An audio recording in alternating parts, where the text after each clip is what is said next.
Уважаемый председатель Си Цзиньпин, дамы и господа, официальный визит в Россию председателя КНР господина Си Цзиньпина, несомненно, центральное событие этого года в отношениях между нашими государствами.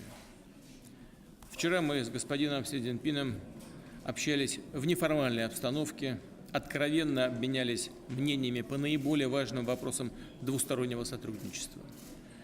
А сегодня провели насыщенные переговоры с участием членов правительств, руководителей крупнейших компаний. Пришли к единому мнению, что российско-китайское стратегическое партнерство приобрело впечатляющую динамику практически во всех сферах. Подчеркну, большая заслуга в этом принадлежит господину Си Цзиньпину. Признанием его личного вклада в укрепление дружбы между народами России и Китая стало награждение орденом святого апостола Андрея Первозванного, и я с удовольствием сегодня, как вы видели, вручил нашему другу в Кремле эту высшую государственную награду Российской Федерации. В ходе состоявшихся бесед мы рассмотрели весь спектр вопросов российско-китайских отношений и достигли важных договоренностей по дальнейшему наращиванию двусторонних связей в самых разных областях. Углубленно обсудили тематику экономического взаимодействия. Отметили, в частности, что товарооборот в этом году, как и в прошлом, продолжает расти. В 2016 году его объем увеличился на 4% и составил $66 миллиардов, а за 4 месяца этого года прирост заметно выше, 37%, $24,5 миллиарда. Приоритетное направление сотрудничества – это энергетика. Россия занимает лидирующие позиции по объему поставок в КНР нефти. В 2016 году только в рамках межправсоглашений экспортировано 27,3 миллиона тонн, а с учетом коммерческих контрактов 52,5 миллиона тонн. По графику ведется строительство газопровода «Силы Сибири». Напомню, что это 38 миллиардов кубических метров газа в течение 30 лет.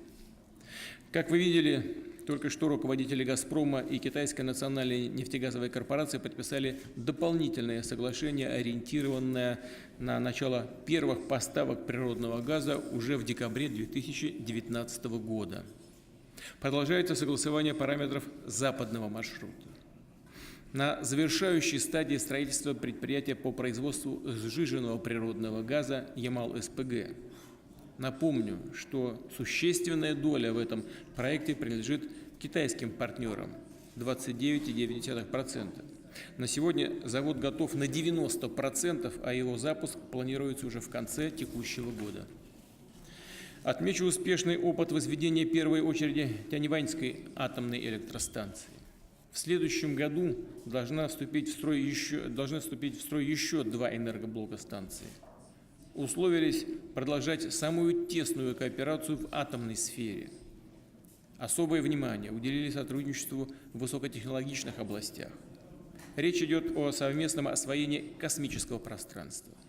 Готовится очередная программа сотрудничества в области космоса на 2018-2022 годы. В авиастроении успешно реализуются совместные проекты по созданию дальнемагистрального самолета и тяжелого гражданского вертолета.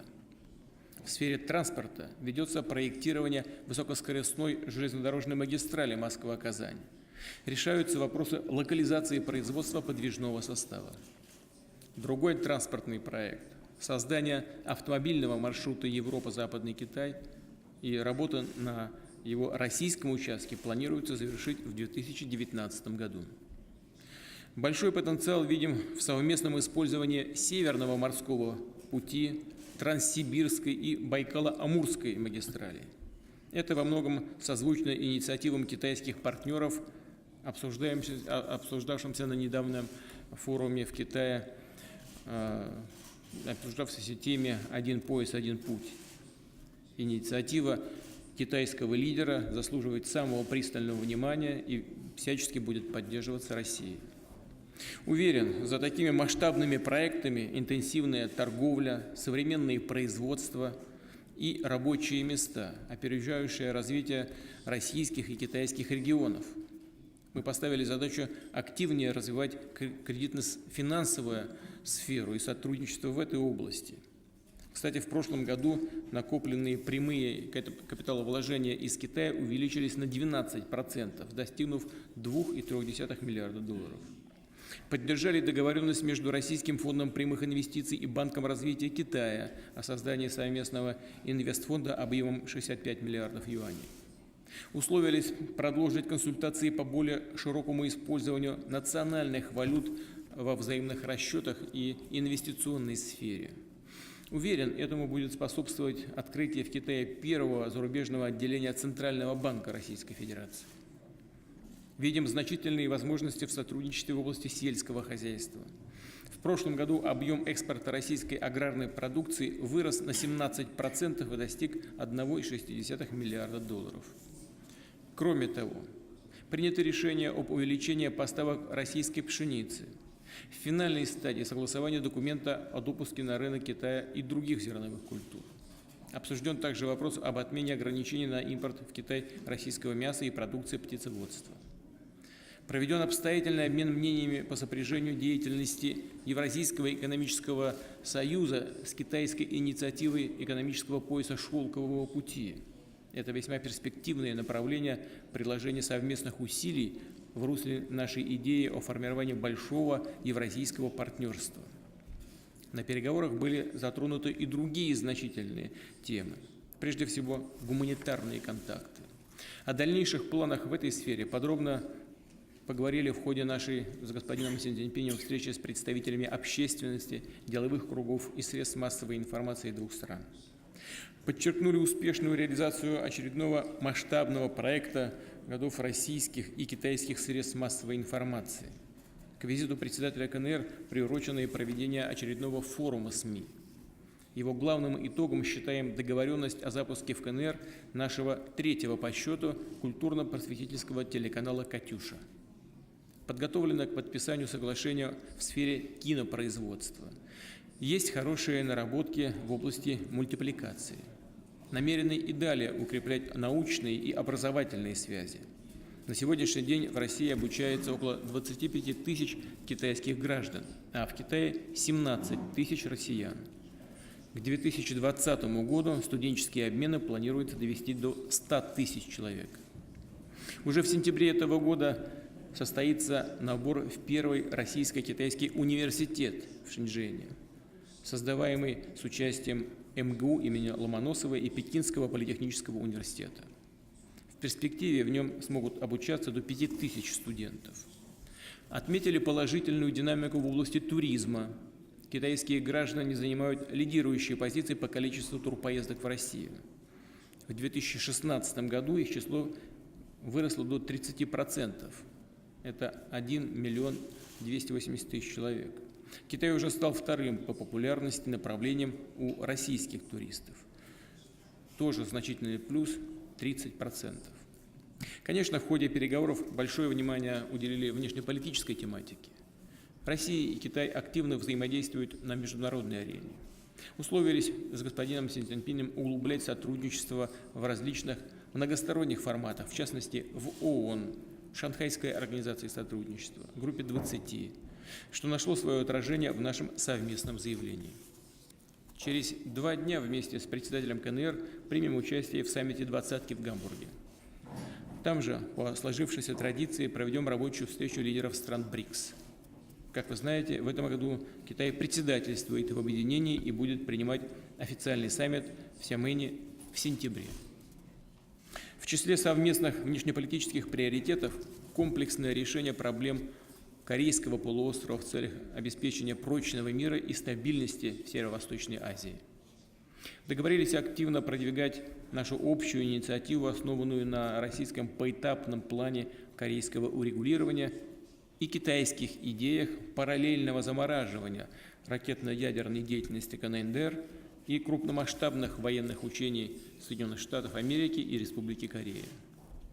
Обменялись мнениями по сирийскому кризису и другим проблемным вопросам. Поговорили о перспективах реализации договоренности по иранской ядерной программе.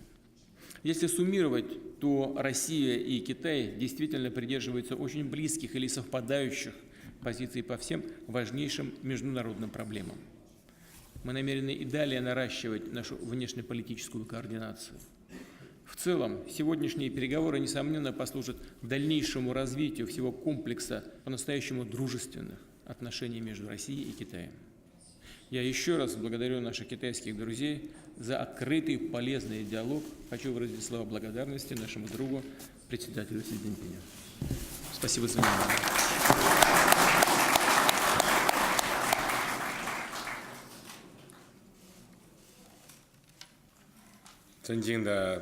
Уважаемый президент Путин,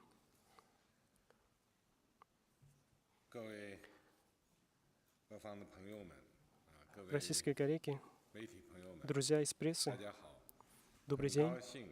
Очень рад вместе с моим хорошим другом, президентом Путиным, с вами встретиться. Это моя 6-я поездка и 3-й государственный визит в Россию после вступления в должность председателя Китая в марте 2013 году.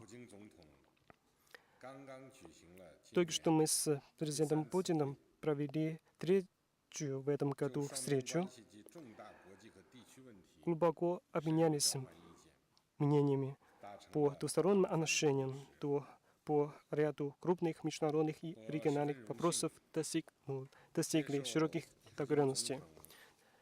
Для меня большая честь быть награжден орденом Святого Андрея. Я буду бережно хранить его и считать его знаком глубокое чувство дружбы к китайскому народу. Сегодня мы подписали и опубликовали совместное заявление Китайской Народной Республики и Российской Федерации о дальнейшем углублении всестороннего взаимодействия, всестороннего партнерства и стратегического взаимодействия. Совместное заявление КНР и РФ о текущей ситуации в мире и важных международных проблемах ратифицировали план действия по реализации положения китайско-российского договора о добрососедстве, дружбе и сотрудничестве на 2017-2020 годы. Наши министры иностранных дел подписали и опубликовали совместное заявление министерств 2 стран по проблемам Корейского полуострова. По линии соответствующих ведомств и предприятий также был подписан целый ряд соглашений о сотрудничестве. Можно сказать, что данный визит прошел плодотворно и придал новый импульс развитию китайско-российского всеобъемлющего партнерства и стратегического взаимодействия. Мы с президентом Путиным едины в том, что в настоящее время китайско-российские отношения переживают наилучший период за всю историю существования. Как бы ни изменилась внешняя обстановка, наша решимость и уверенность в развитии и углублении стратегического взаимодействия остаются неколебимы. Мы будем и дальше рассматривать наши двусторонние отношения как приоритет в своей внешней политике, продолжать взаимную поддержку по вопросам, затрагивающим жизненно важные интересы друг друга, активно продвигать многоплановое сотрудничество, чтобы наши отношения, которые развиваются на высоком уровне, стали двигателем собственного развития и возрождения наших двух стран, а также краеугольным камнем для поддержания мира и стабильности во всем мире. Мы с радостью отмечаем, что в этом году при общих усилиях наше многоотраслевое сотрудничество показало мощную динамику. За первые 5 месяцев наш товарооборот составит $32,4 миллиарда долларов США, увеличившись по сравнению с аналогичным периодом на 26,1%. Китай остается крупнейшим торговым партнером для России. Непрерывно улучшается наша торговая структура. Успешно продвигается целый ряд стратегических проектов в тех сферах, как энергетика, инвестирование, космос, авиация и транспортная инфраструктура. Мы развиваем сопряжение «Один пояс, один путь» и ЕС, тем самым содействуем развитию и процветанию на Евразийском континенте. Все эти отрадные достижения не только пошло на благо нашего собственного академического развития, но и послужило энергией и уверенностью для восстановления глобальной экономики в целом. За последние годы бурно развиваются и наши гуманитарные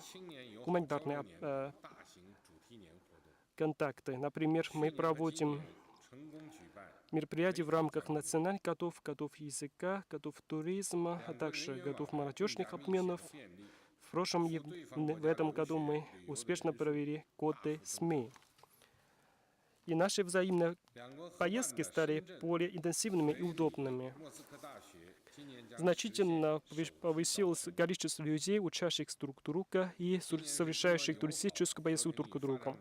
Наш совместный университет в Шэньчжэне в этом году уже будет принимать первые абитуриенты. В этом году исполняется 20 лет Китайско-Российского комитета дружбы, мира и развития, а также 60 лет создания общества китайско-российской дружбы. Считаю, что обе стороны будут с использованием этих юбилеев прилагаться усилия для укрепления взаимодополнения в целях упрочения общественной и народной базы китайско-российских отношений.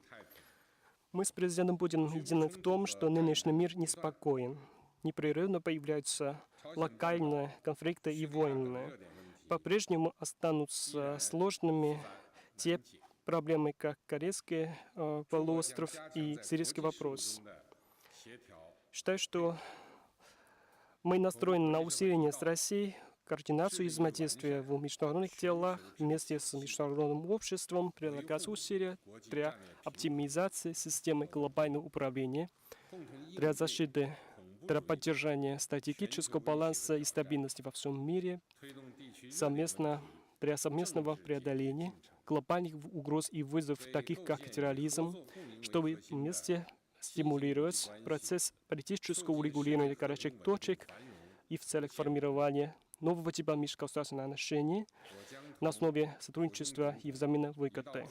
Будем вместе с президентом Путиным принять участие в Гамбургском саммите Большой Двадцатки. Китай и Россия, как ведущие экономики мира, настроены на формирование более открытой глобальной экономики. Будем вместе усиливать нашу координацию и взаимодействие в рамках Большой Двадцатки для содействия росту глобальной экономики. Мы с президентом Путиным готовы поддерживать тесные контакты и в полной мере проявить стратегически руководящую роль наших контактов для развития китайско-российских отношений. Я приглашаю президента Путина в сентябре этого года поехать в Китай на Сямэнском саммите БРИКС для продолжения наших дружественных и углубленных контактов. Благодарю за внимание.